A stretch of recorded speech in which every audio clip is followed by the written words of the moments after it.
Hello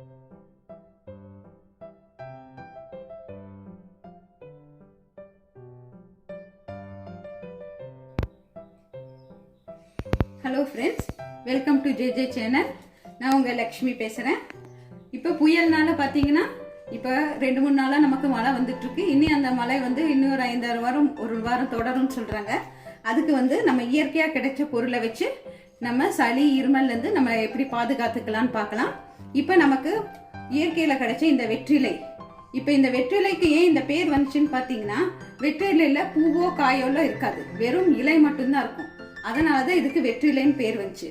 இந்த வெற்றிலை வந்து இதோட மருத்துவ குணம் பார்த்தீங்கன்னா, இது இயற்கையாகவே இதை வந்து நம்ம மென்று சாப்பிடும்போது நமக்கு சளி இருமல் நாள்பட்ட நெஞ்சு சளி இதுலலாம் இருந்து ரெமிடி கிடைக்கும் நமக்கு.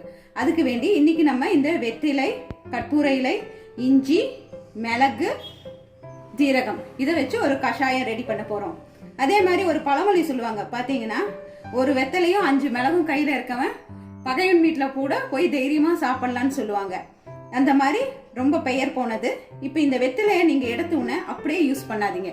ஏன்னா இந்த வெத்தலை கொடியில் நிறைய பூச்சிகள் இதெல்லாம் வந்து பார்த்தீங்கன்னா அங்கங்கே முட்டை வச்சு அதெல்லாம் இருக்கும். அப்படியே நீங்கள் சாப்பிடும்போது என்ன ஆகும்னு பார்த்தீங்கன்னா அது ஒவ்வாமை ஆகும். அதனால நீங்கள் என்ன பண்ணுங்கன்னா, வெத்தலையை எடுத்து நல்லா தேய்ச்சி கழுவி இப்படி எடுத்து வச்சுக்கோங்க.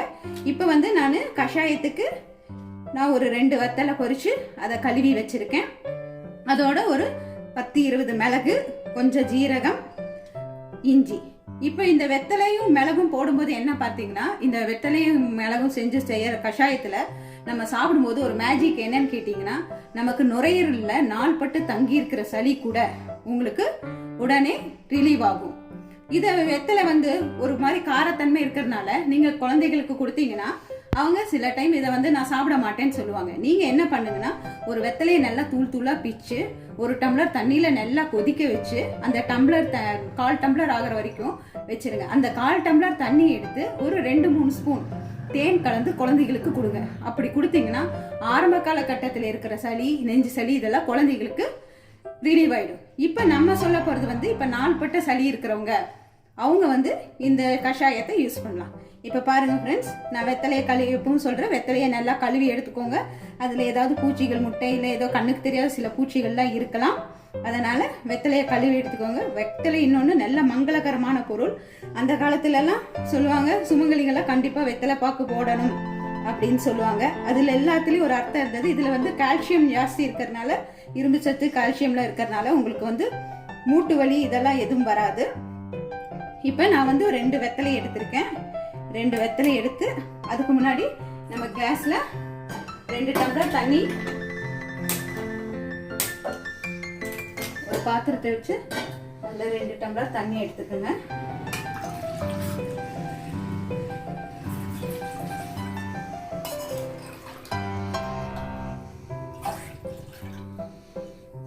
இப்போ நான் 2 டம்ளர் தண்ணி எடுத்துட்டேன்.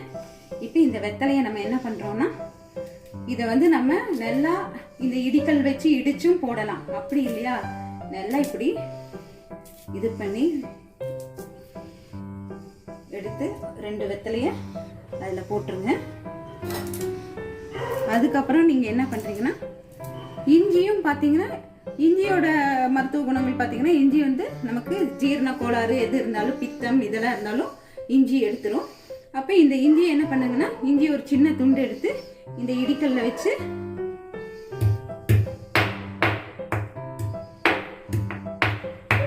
இப்படி மசிச்சுக்குங்க. மசிச்சு அதுலேருந்து இஞ்சி எடுத்து இஞ்சியும் ஒரு கொஞ்சம் சின்ன துண்டு போட்டுருங்க.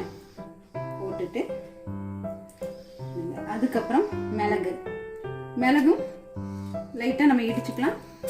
இல்லைன்னா அப்படியே கொதிக்க விடும்போது கூட அதோட எசன்ஸ் நமக்கு கிடைக்கும்.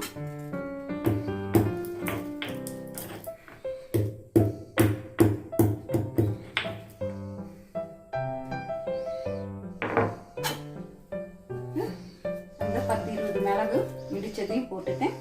அதோட கொஞ்சம் ஓரளவுக்கு ஜீரகமும் நமக்கு வந்து ஜீரக தண்ணி உடம்பு இளைக்கிறதுக்கு அப்புறம் ஜீரணத்துக்கு எல்லாத்துக்குமே யூஸ் ஆகும்.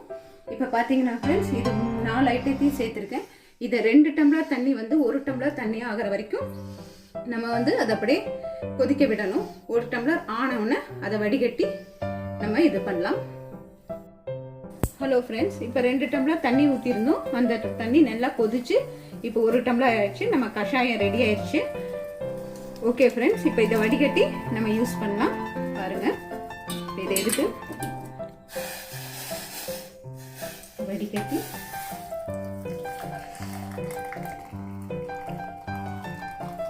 ரெண்டு டம்ளர் தண்ணி ஊற்றிருந்தேன்.